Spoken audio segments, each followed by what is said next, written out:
What I'm about to show you is the footage from a private event I did with Dr. Benjamin Hardy, who is easily the #1 scaling expert in the United States.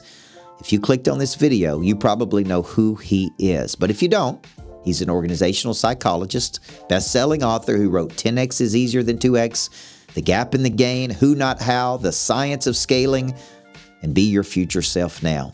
I mean, this guy is a freaking genius. And we are giving this to you for free, where he dives into the psychology of scaling and gives you the exact roadmap to scale a business. Everyone who attended this session kept raving about how good it was. So make sure to watch all the way to the end. Enjoy, guys. How many of you have a deep desire to scale something in your life? Yep. And I'll use a Dr. Pritchett thing. It's not just achieving more when you pursue something big, but it's actually you become more when you pursue something big. True. How important is identity as it relates to seeing yourself as a person who can actually scale something? I showed this to the people earlier, so I wrote a book maybe 4 or 5 years ago called Be Your Future Self Now. Has anyone read that book by chance? Be Your Future. So there was some really interesting research on that book. And so let me just show these. I showed this to people earlier today, but the reason I show this is really how psychologists view time. And for a long time, people thought your past self shapes your present self, and your present self shapes your future self. And the problem with this model of time is that the past self is the driver. And I think that often we define ourselves by our past self. Right. And this is really, so this is really about my story. Again, I shared this quote earlier, but it says, the self is not a thing but a process. It uses the future to organize the present. And so really what modern research in positive psychology and even neuroscience shows is that this is really the model of self that you want to have. And I'll get to your question, Coach Burt, because I think that people put too much pressure on mastering their identity first. But basically what this shows is that your future self should actually be the thing that's shaping who you are in the present. And it's you in the present that shapes the meaning of your past self. And where this model is a prediction model where your past self determines your future self, this is a transformation model where your future self should be imposing on your present self. And sometimes imposing in a very difficult way, but you don't have to do it perfectly. Your future self is a different person than you are today, just as you're a different person than who you were in the past.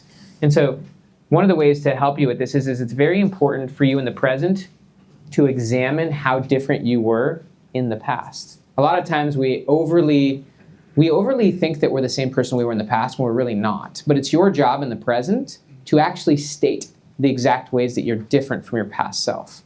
This creates what's called psychological flexibility. And so what you want to do in the present, you could go back 5 years, right? You could go back 5 years and say, how am I different from who I was 5 years ago?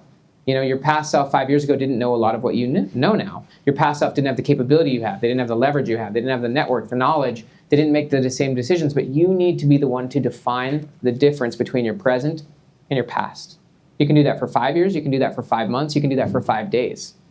You can get very good at defining, even as an example, how are you different from who you were last week? But you want to get specific. You want to get quantitative with it.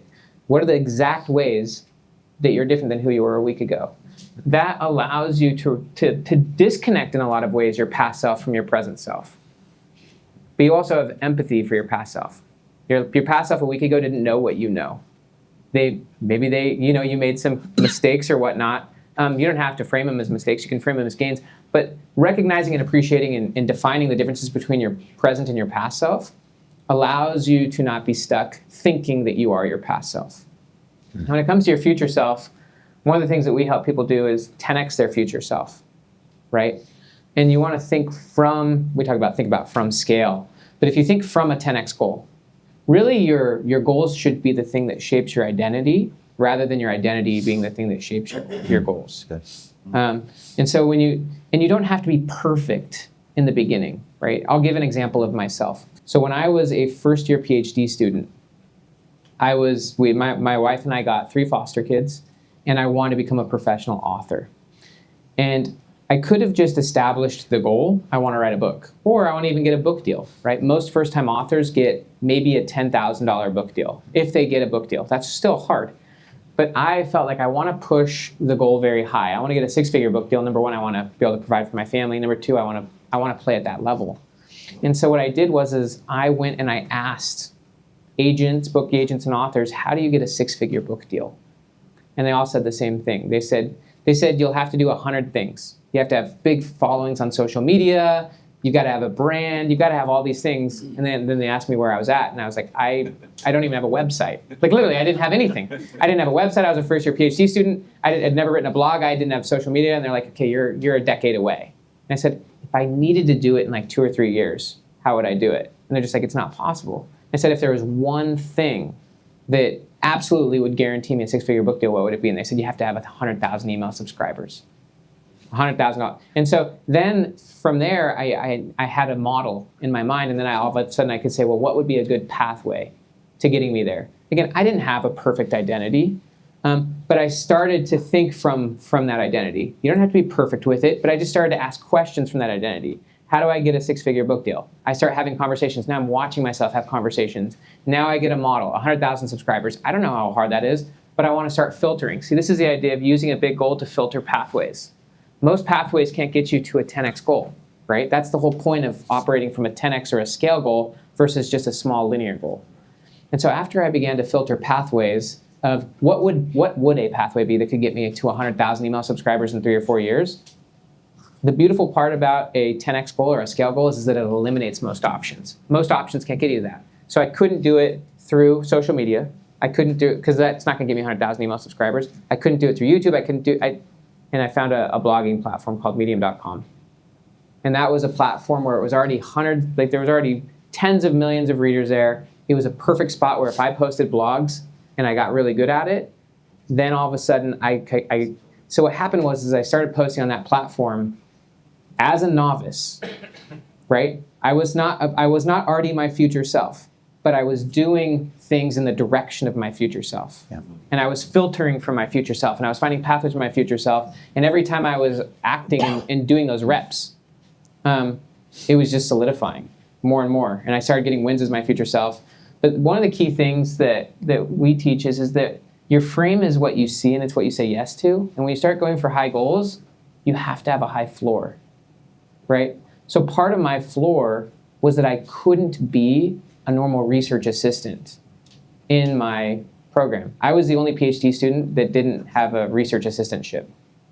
I just decided I'm going to pay my way through my PhD program. I was the only one paying my way. Because usually when you're in a PhD program, they pay you to be a research assistant. I just said, that's below my floor. I'm going to pay it. I'll take on the debt, whatever. We had no money. But I was like, I'm going to invest in the pathway that's above my floor, which was medium.com at that time. And I just did that over and over and over again, and eventually I just broke through and became the top writer on that platform. It took me only a year and a half, but then I got the big book deal, which became Willpower Doesn't Work, my first book. But the only reason I share that is you don't have to be your future self. You don't have to fully own it, but you can operate from it. You can practice from it. They call it deliberate practice in psychology, right? And so you might as well practice from that identity. For me, what that practice meant was I can't spend 20 hours a week in an assistantship, right? But I can practice writing blogs on a platform and learning how to write viral blog posts and learning how to get the email list and actually focusing on the thing that matters. And as you do that more and more and more and more, eventually it just becomes who you are. And it can happen very fast. And one other thing I'll just quickly say about scale, because we help thousands of companies scale, is when you start operating from 10x, a big part of raising your floor is letting go of the things that you wouldn't normally do. Like me, for example, in the past, I probably wouldn't have liked to be in a crowd like this, but sometimes your future self just requires it. And you just do it. You stop getting out of the way. Once you just start doing the things that your future self would do, over time you just stop overthinking it. And it stops being like, I have to have a perfect identity first. Your identity is just a process. Remember what it said, your identity is a process. It uses the future to organize the present. The more you just think from the future, the more you live from the future, the more you raise your floor and let go of the things that were okay to your past self. You don't have to be mad at your past self. But as you raise your floor, you're letting go of the things that your past self, that were acceptable to your past self. That's just how it's done. And I would just lastly say, raising the floor is the most powerful way to change your identity. Because what happens when you raise your floor is you're actively letting go of things that you used to say yes to. As an example, there's certain people, if you're an entrepreneur, that are on your team, or there's certain things that your business is doing that are below the floor if you want to scale. And so as you go and have those conversations or let go of those things, as you watch yourself let go of things that are below the floor, you're actively operating from your future self. And you're respectfully letting go of your past self. So let's unpack a little bit of that, because how many of you have experienced incremental growth for a season of time and you just got very frustrated with that incremental growth? Yep. So just look, it's epidemic. Most people, that's how they operate, is they grow a little bit. I mean, even back to my basketball coaching days, I'd win 25 games. I'd come back and work harder, then I'd win 26. Then I'd come back and work harder, then it's 27. It was only when I became totally humble and teachable did I seek out 6 coaches that had won championships. And I said, please tell me what I'm not doing. And within seconds, they could pinpoint what I was not doing. And they gave me a new pathway. Do this. Then I jumped 10 wins in a season and went from 28 to 38 wins and won a championship. So you use the term psychological flexibility, which Yes. all of our students have heard me talk about. And if I say I want 5,000 members, when you hear me talk about the Greatness Factory, how many have you heard me say what I want the membership to be? How many of you heard? What is it? 5,000. So you hear me talk about 5,000 members, 5,000 members. And that seems like a really, really ridiculous goal, right? And you've got a big goal of, is it still 5,000? Yeah. 5,000 members in scaling.com? One thing, by the way, I just want to say about this now, I'll let you finish, is Coach Burt is not defined by his present self. He does not care that his present self is, I don't even know where your current business is, but he doesn't really care that he's nowhere near 5,000. He's still talking about 5,000, and he's letting that inform and organize and shape the present, and he doesn't care that his present self is nowhere near that. I think that's one of the big mistakes people do with identity, is that they want to think that they have to be there now. You don't have to be there now. That's right. Well, I mean, You're operating from it now. Exactly. But your current situation doesn't really matter. What matters is that you're using the future to shape that current situation. And we talk a lot about going from mental creation into physical action. He gave you the physical action that he went into when he wanted to get a book deal. What was the first physical action he could take? He could figure out what does it take to get a book deal? Well, they got to do this. And so he went from mental creation into physical action. But 5,000 seems like a crazy number. But if I went out and built a strategic partnership with someone that became a feeder system for me, and they sent me 200 clients a month, right? That's 2,400 more clients a year. And it could literally happen that fast if the value creation is there. Does everybody understand that? So when you're thinking, just open your mind up and be flexible. Because I'll set a goal in my team and be like, what? This is crazy. It's like, oh yeah, we can do this. Because with psychological flexibility and having a high degree for ambiguity and being able to work through that, okay? So I really want to encourage you to have that psychological flexibility. So let's come back to that vehicle for a second. The vehicle is the distribution channel. When you chose the coaching company, because we have all types of people that we coach, how important is that? Like choosing that, like at 31 years old when I retired, I didn't sit down and think I could go into insurance, all right, because I was being recruited to be be an insurance agent and all these things because I was a basketball coach.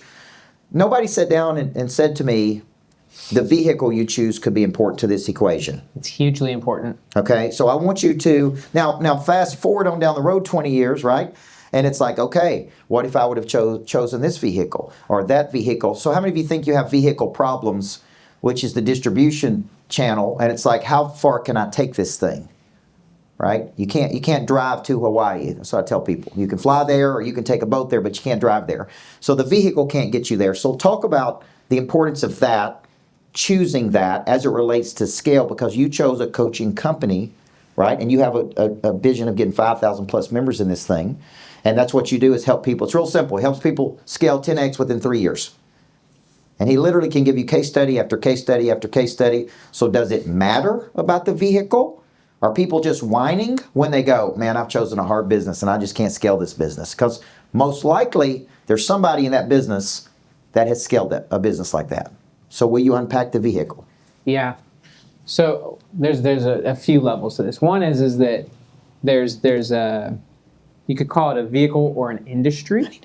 And whatever industry you're in, you actually want to distinguish yourself in that industry, right?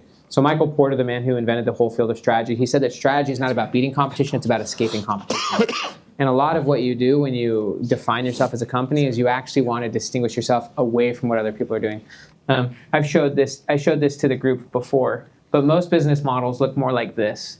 They aren't fully cleaned up and clarified and defined, right? They don't have their clear goal and they don't have their clear focus, right? You can't really scale you can't scale a complex model very fast. And this is how most businesses look. If we had $10 million or $20 million or $50 million to just pour into advertising in most companies, most of it would be wasted because their model isn't designed to scale. They aren't fully differentiated. You can't define, this is who we are, this is how we're different from everyone else. We don't know exactly who their audience is, so we don't know who to target. And so most businesses right now, even if we had $100 million to pour into advertising for them, it would be pretty clunky. So part of the beauty of going for scale and raising the floor and defining the focus of the business is that now we have a focused business.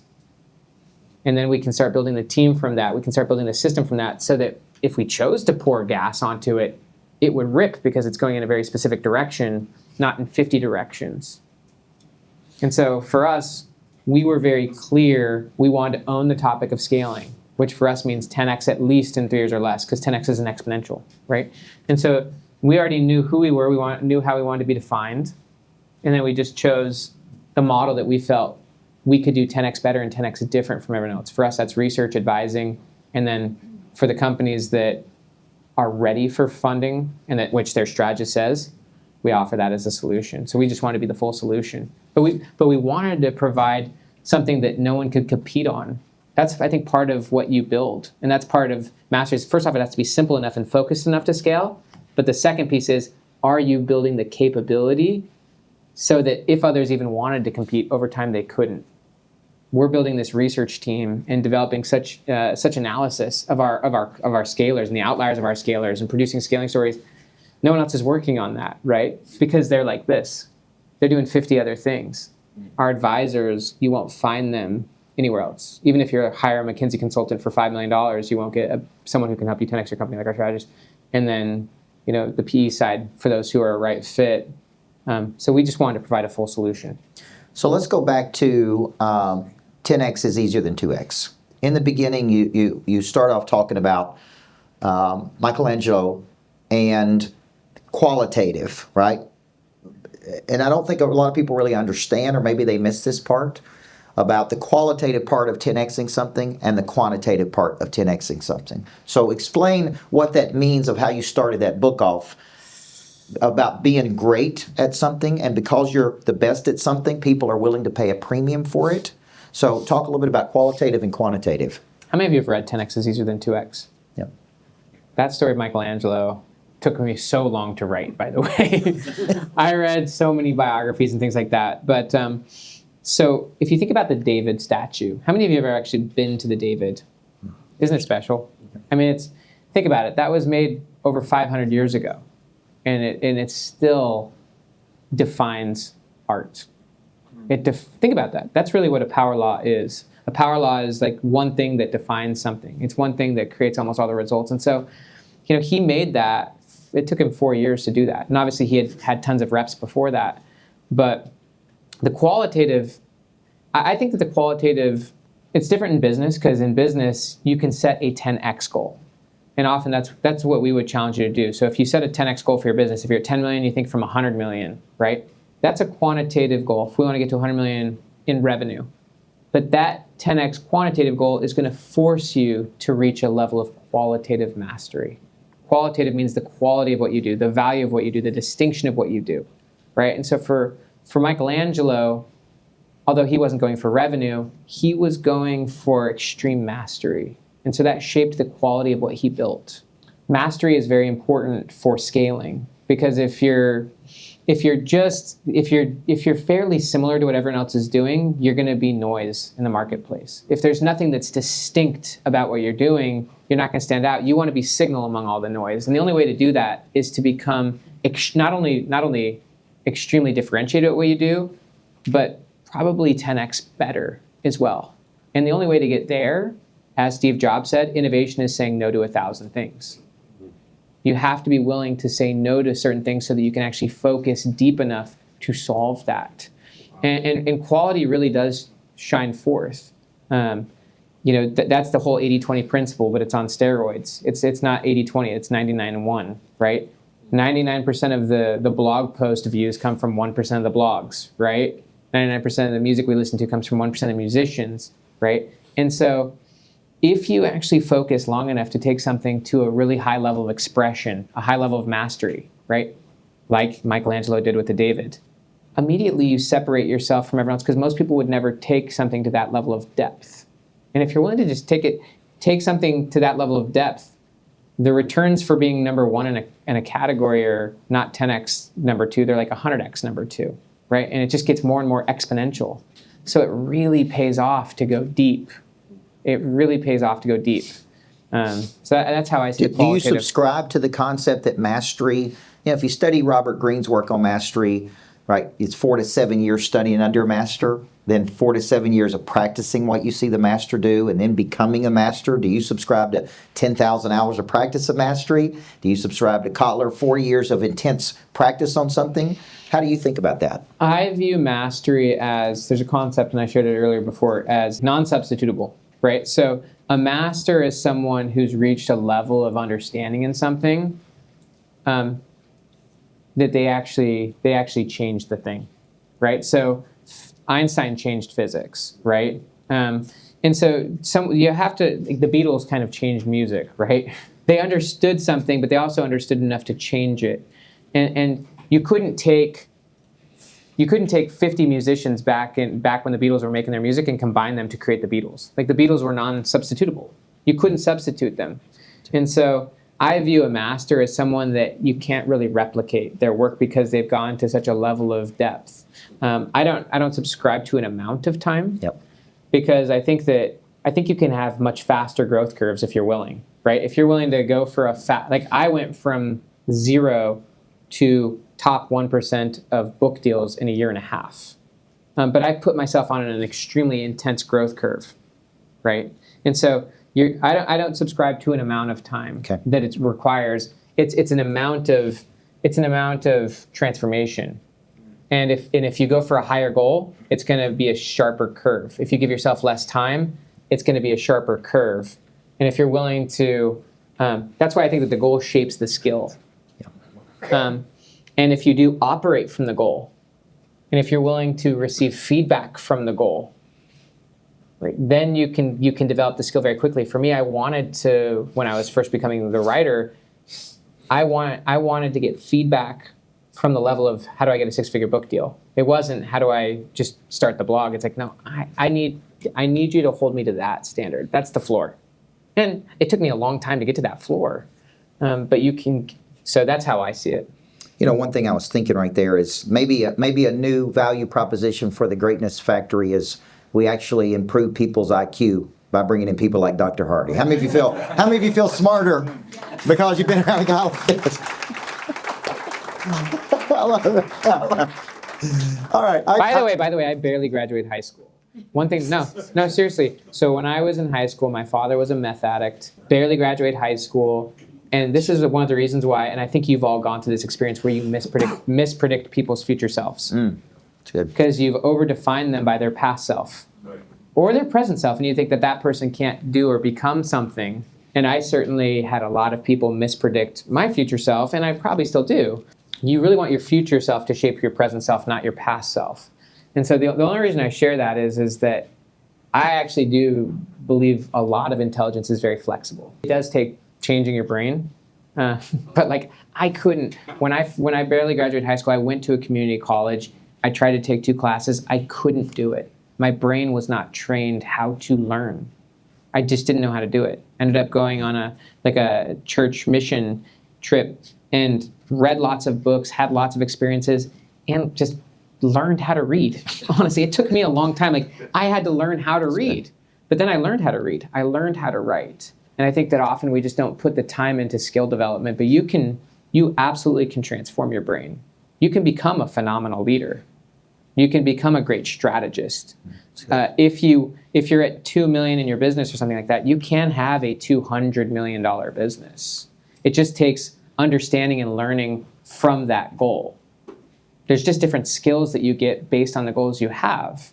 And so, if this feels very intelligent, all I'm just sharing with you is like I can state from firsthand experience that your goal can shape not only your brain and your identity, but your goal can shape your skills. It can shape even the network around you. It can shape the team you build. And so. Okay, last question for me. Then we're going to allow the audience to ask a few questions. You talk about signal and noise. And I want it to come out of your mouth because we were on a call not long ago and it was me and Dr. Hardy and Dr. Price Pritchett who, and it's like this is special. This is special. This is like a dream team meeting. You know what I'm saying? And this is the first time really I had ever talked to Dr. Hardy as far as like we knew of each other. He'd come here before, but we didn't know each other, right? It's kind of like through Blake, I knew him. And at the end, Dr. Hardy said, Coach Burt, you are all signal and no noise. And I'm like, yes. Now, tell them what that means. Because when people read it in the book, the difference between signal and noise, I think they may kind of gloss over it. But explain what that means. Signal is relevance. Noise is irrelevance, right?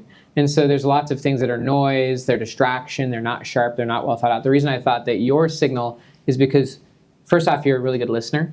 You're really good at synthesizing. So like anytime you talked, at least in that conversation, but also just and every time I've talked to you, but everything you said was just extremely relevant. Whereas I think a lot of times people are like way over here. You know what I mean? And they don't know what's going on. But the thing that determines what signal and noise for us is our goals.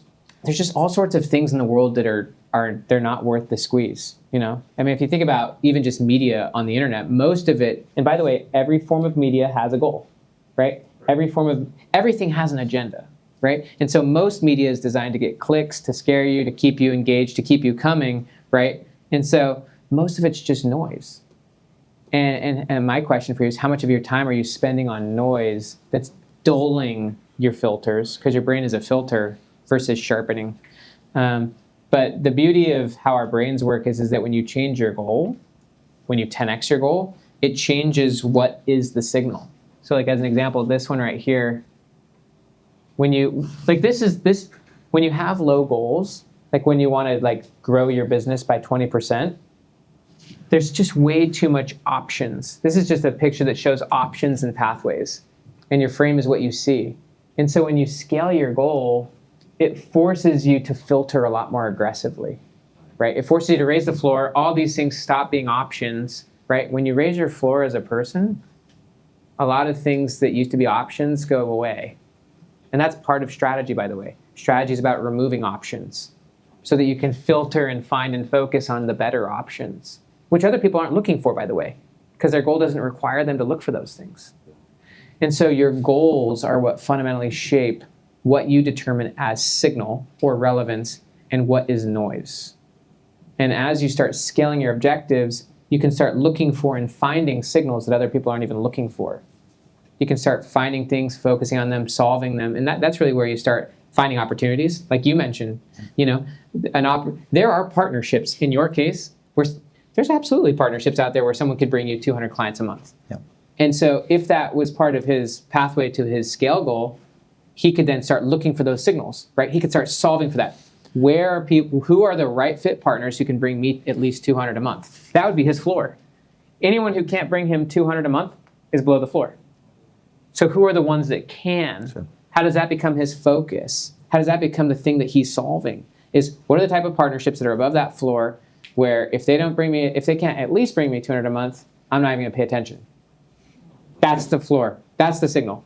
And now he's solving for that. Now his brain is working on that. Now he's looking for that. That's what your brain is intended to do. Yeah, we call those feeder systems, right? And some of you got people that have sent you 25 clients, 30 clients. There are people out there who could send you hundreds and hundreds of clients, right? And we call them feeder systems. And then your brain is looking for those people, and there's got to be a win for them, right? Like, what do you bring? What problem do you solve for them that they would go, man, I want to send my people to you. Okay, so I have to give one example. Yeah, please. Real quick. So there's a guy in skilling.com. His name is Ed. He has a supplement business, and he has two sides of his business. One of them is extreme research. Like in the supplement space, a lot of the products that we consume are not actually very researched. They do very deep research and come up with very interesting blends and things like that. And that's their core mastery. But the other side is actually selling their products, right? And they're not that good at that. And so this is the side where they actually, he often will have doctors. In the past, they would have doctors buy 12 bottles at a time. And the doctors would and so he was saying yes to strategic partnerships where it's this doctor will sell you 12 bottles. And he valuated his companies combined and it was about 70 million. And so he thought 10x and ultimately he went a little past 10x and he said, what would it take for my company to be worth a billion in value in 3 years, right? Because they were at 70, a billion. And he thought, then to what we were talking about, he thought the main thing he needs is actually distribution partners. Right now, he's actually competing against the biggest supplement distributors in the world. Once he started to think from scale, which was from a billion, he thought, I need to actually partner with the biggest distributors in the world rather than competing against them and give them the opportunity to sell our proprietary blends with their name, but we would also put based on the research of our other company. And then he set a floor. He said, his floor was, we are only going to work with companies that can at least sell, because he did the math. When he did the math and he thought, how do I get to a billion valuation in 3 years? The math he came up with, I don't know his company is, he needed to sell 4 million bottles of product. He needed to get to the point where he's selling 4 million bottles a year. And so that then became a way for him to think about his floor. And he said, we need to find people who can get to the point where within 3 years, they're selling 1 million bottles for us a year. And so then his floor was, in the first year, they have to at least be able to sell 100,000 bottles. And by the way, these companies are looking for products to market. They're huge companies. And so he then said, my floor is that if they can't sell at least 100,000 bottles in the first year, it's a no. By the way, right before setting that goal, he was saying yes to 12 bottles each. So he was saying yes. Now his floor is they have to sell at least 100,000. That's a huge floor raise. That's good. And so what happened was from 12 to 100,000. But he said, if I get this where if they can do at least 100,000 in the first year, and by year 3 be doing 1 million, all I need is 5 to 8 of these partnerships, and I'll be at a billion valuation, right? So he set a very high floor. But that then allowed him to filter and say, who are the few that could get us to that level? And he started having conversations. And if they couldn't get him to that level, he just walked away.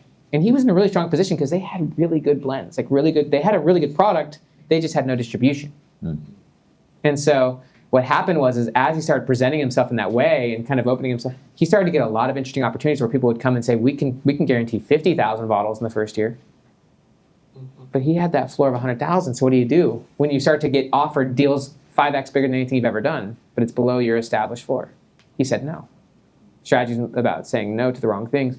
And so he then started to actually set up these deals with some of the biggest supplement distributors in the world, and had a partnership where they were allowed to use their name, their company name, but powered by his science.